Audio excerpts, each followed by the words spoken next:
From ages 14 to about 16, I was going through a really tough time with mental illness and had just started therapy and trying to find medications that worked for me.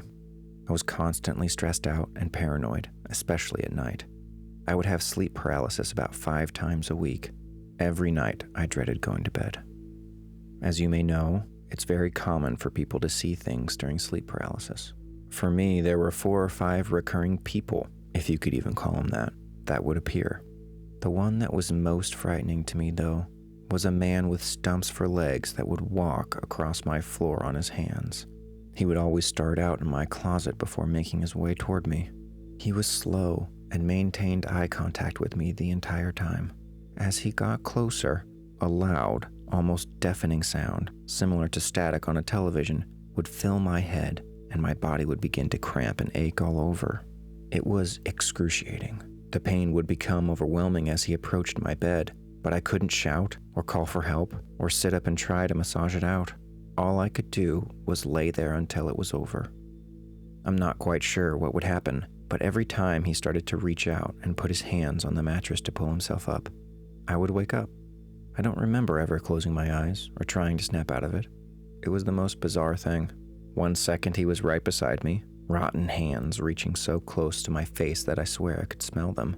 The next I was sitting bolt upright in bed, gasping for breath and crying for my mom, my entire body sore and ears ringing. I decided not to tell her the specifics of what I saw. I'm not quite sure why. I just didn't want to talk about him in my house. I felt like he would know, and that it would give him power or something like that. But as I said, I was struggling with mental illness at the time.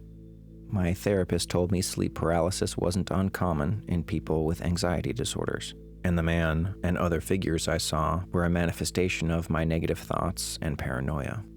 I got my medication under control and began to work things out. I was slowly getting better. Eventually, the sleep paralysis stopped, though I still get frequent nightmares. I wish I could say the man was left behind with my sick, struggling teenage self. That, however, is not the case. I am now 20 years old. I hadn't seen the man in about 4 years. I'd almost forgotten about him until a few weeks ago. I had had a bad dream the night before and was in my mom's room watching TV as she slept. My mom has always talked in her sleep, often saying funny things that I tease her about the next day. So when I heard her mumbling beside me, I decided to try and get her to have a conversation, thinking it would be something silly we could laugh about in the morning. I was wrong.